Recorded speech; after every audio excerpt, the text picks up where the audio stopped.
వ్యాసం వసిష్ఠనప్తారం శక్తేః పౌత్రమకల్మషం పరాశరాత్మజం వందే సుకతాతం తపోనిధిం వ్యాసాయ విష్ణురూపాయ వ్యాసరూపాయ విష్ణవే నమో వై బ్రహ్మనిధయే వాసిష్ఠాయ నమో నమః కన్యాభరణి సంజాతం బాధూలకులభూషణం శ్రీరంగార్యగురోః పుత్రం షఢగోపమహం భజే అస్మత్ గురుభ్యో నమః.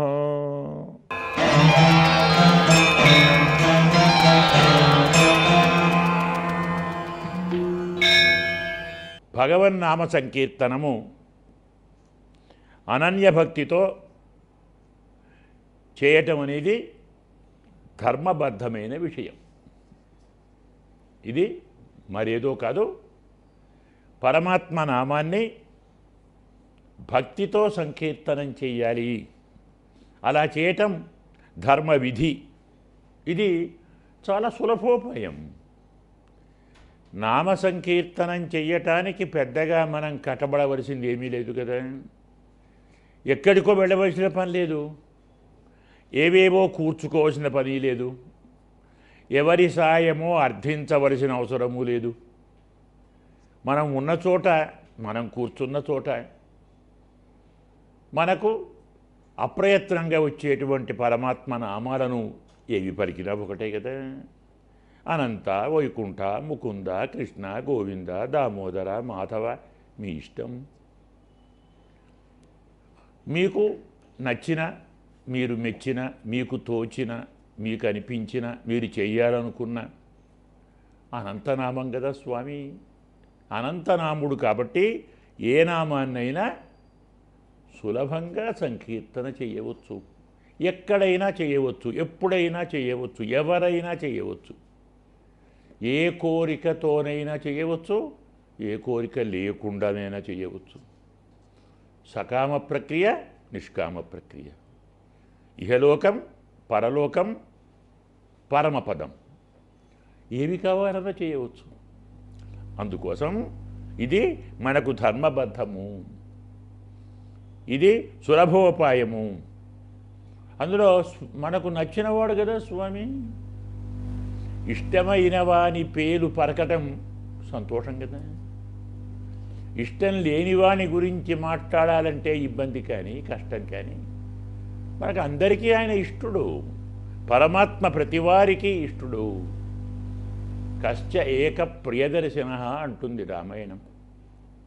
అడుగుతాడు వాల్మీకి నారదుణ్ణి, ఈ ప్రపంచంలో, ఈ బ్రహ్మాండంలో ఉన్నవారందరిలో ఎవరిని చూస్తే ఎవరికైనా ప్రీతి మాత్రమే కలుగుతుందో అలాంటి వాడు ఎవరు అనేది ప్రశ్న.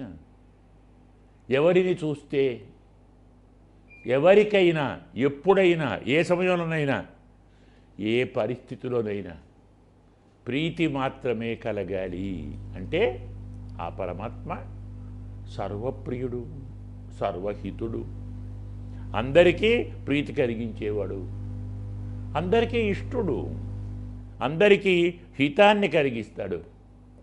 అందువల్ల అలాంటి భగవంతుని గూర్చి చేసేటువంటి నామ సంకీర్తనం మనకు సంతోషాన్ని ఇస్తుంది.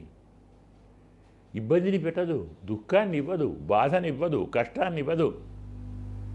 మనకు ఇష్టమైన వాని పేరు పలకడం సంతోషం, సంతోషం కలిగిస్తుంది. కాబట్టి రెండోది, దీంట్లో డబ్బు ఖర్చు కాదు, అలసట లేదు, శ్రమ లేదు కదా.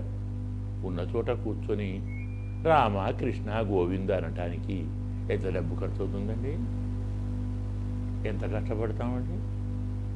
శరీరం అలసిపోతుందే, పోనీ మనస్సు అలసిపోతుందే, బుద్ధి అలసిపోతుందే? లేదే. లేకపోగా ఇష్టమైన వాని పేరు కాబట్టి సంతోషం కలుగుతుంది, ఉత్సాహం కలుగుతుంది, ఆనందం కలుగుతుంది, పారవశ్యం కలుగుతుంది. అందుకోసం డబ్బు ఖర్చు కాదు, ఆయాసము, శ్రమ అనేది లేదు, సులభంగా చేయదగినది. అంటే ఏమిటి? ఈ నామ సంకీర్తన చేస్తే పరమాత్మ మనకు ఎదురుగా లేకున్నా ఎక్కడో ఉన్నాడు ఆయన, భగవంతుడు ఎక్కడో ఉన్నాడు, భగవంతుని నామం మన దగ్గర ఉంది కదా. మన దగ్గర ఉన్న నామాన్ని పలికితే ఎక్కడో ఉన్న పరమాత్మ సంతోషిస్తాడు, అతనికి ఆనందం కలిగిస్తుంది, ఆకర్షిస్తుంది. నామ సంకీర్తన పరమాత్మను ఆకర్షించి సంతోషింపచేస్తుంది. చాలా చిన్న పని ఇది, అల్ప వ్యాపారం అంటాడు.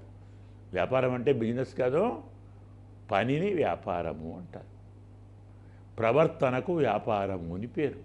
ఇది చిన్న పని. రామకృష్ణ ఎంత కావాలండి అనటానికి? ఇంత చిన్న పని చేసినా ఈ నామ సంకీర్తనం మహామహాయజ్ఞాలతో సమానం. ఓ 100 అశ్వమేధాలు చేస్తే ఎంత పుణ్యమో, 10 రాజసూయాలు చేస్తే ఎంత పుణ్యమో, ఒక 50 పుండరీకాలు చేస్తే ఎంత పుణ్యమో, ఒక్కసారి నారాయణ అంటే అంత పుణ్యమండి. ఎందుకండి ఇంక కష్టం మీకు, సంకోచం ఎందుకు? ఒక్కసారి నారాయణ అనండి, ఒక్కసారి రామ అనండి, ఒక్కసారి శ్రీహరి అనండి. ప్రయత్నం చిన్నది, కష్టము చిన్నది, వ్యయము లేనిది, ఫలం చాలా ఇస్తుంది. మహామహా యజ్ఞాలతో ఇది సమానముగా ఉంటుంది.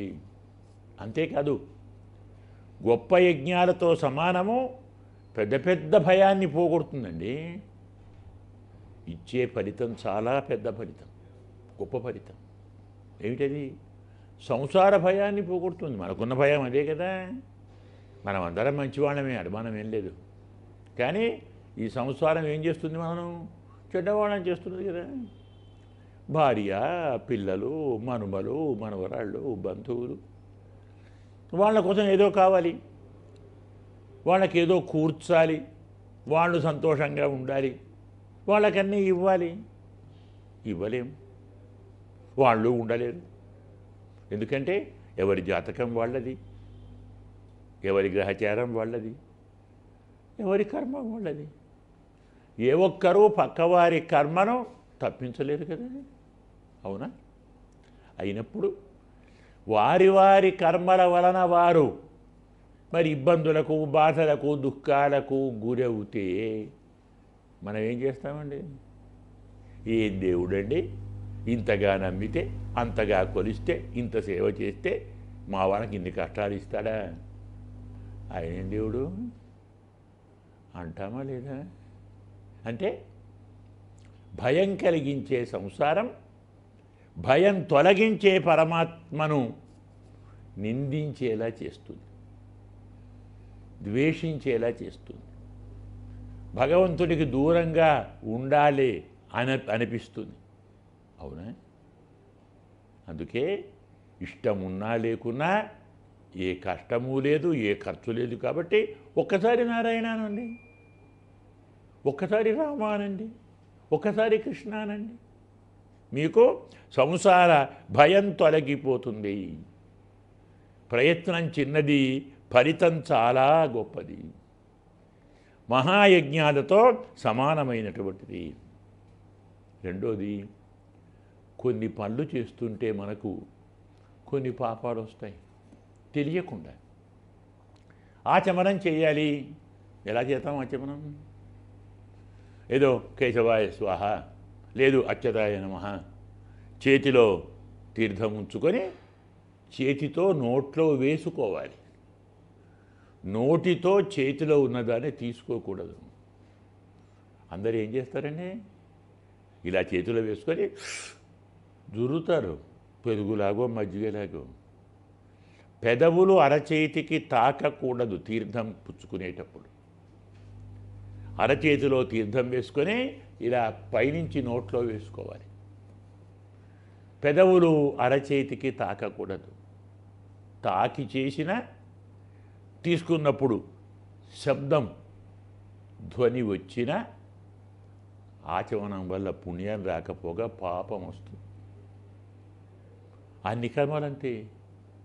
ఎలా చేయాలో అలా చేయకుంటే ఆ పని చేసినందువల్ల కలిగేటువంటి పుణ్యం కలగకపోగా మనకిష్టం లేని మనం అనుకోని పాపం వచ్చి చేరుతుంది.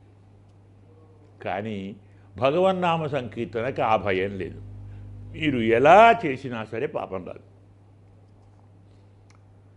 తప్పు చేసినా, తప్పుగా పలికిన నారాయణ అన్న చోట నేరాయణ అన్న ఏం నష్టం లేదు, నారేయణ అన్న దోషం లేదు, పాపం రాదు. రామ రీమ అనండి, ఏం బాధ ఉంది? మీ మనస్సులోని భావం వాడు కాబట్టి శబ్దమేది పలికినా స్వామి పట్టించుకోడు. అందుకే మనం ప్రతి స్తోత్ర పారాయణం తరువాత చివర అందరికీ పెద్దలకు తెలుసు, యదక్షర పదభ్రష్టం మాత్రాహీనంచ యద్భవేత్ తత్సర్వం క్షమ్యతాం దేవ నారాయణ నమోస్తుతే. తప్పకుండా చదువుతాం.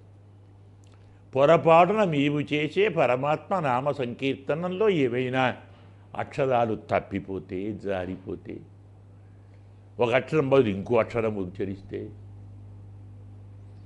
హ్రస్వం బదులు దీర్ఘం, దీర్ఘం బదులు హ్రస్వం పలికినా, పరమాత్మ అవన్నీ క్షమించు, నారాయణ నీకు నమస్కారము, పోయింది. ఏ దోషము లేదు. నామ సంకీర్తనంలో తప్పుగా పలికినా దోషం లేదు, కష్టం అసలు లేదు, శ్రమ ఏమాత్రం లేదు, ఫలితం చాలా పెద్దది కదండి. మరి ఎందుకు చేయకుండా ఉండాలి? ఆయాస స్మరణే కోత్ర స్మృత యచ్చతి శోభనం, భాగవతం చెప్తుంది. భగవంతుడి నామాన్ని స్మరించడంలో కష్టమేముందిరా? స్మరిస్తే ఇష్టం జరుగుతుంది కదా, నీవు అనుకున్నది నీకు లభిస్తుంది. అందువల్ల ఎలాంటి పాపం లేనిది, ఎలాంటి కష్టాలు లేనిది, ప్రతివారికి హితాన్ని కలిగించేది, ఏ కొందరికో కాదు అందరికీ. ఎవరు నామస్మరణ చేసినా అందరికీ. ఫలానా వారు ఫలానా చోట ఫలానా నియమం లేదు. ఎవరు చేసినా, ఎక్కడ చేసినా, ఎప్పుడు చేసినా, ఎలా చేసినా తప్పకుండా ఫలితం లభిస్తుంది, అందరికీ లభిస్తుంది. దేశ నియమం లేదు, కాల నియమం లేదు, వ్యక్తి నియమం లేదు. అందువల్ల ఎవరైనా చేయవచ్చు, అందరూ అన్ని చోట్ల అన్ని వేళలా చేయదగినది. మనమందరం ఉపాసించేది భగవంతుని నామమే కదా. మనం ఎవరు చేస్తున్నాం? ఆయన్నే కదా, పరమాత్మను ఉపాసిస్తున్నాం. కాబట్టి వేరే వారు ఫలితం ఇస్తారో లేదో అని అనుమానించవచ్చు, కానీ భగవంతుడు ఇవ్వడా? పరమాత్మ తప్పకుండా ఫలితాన్ని ఇచ్చేవాడు, తప్పకుండా పరమాత్మ ఫలితాన్ని ఇస్తాడు. కాబట్టి మనకు ఫలం కలుగుతుందో లేదో అనేటువంటి సందేహం కూడా లేదు.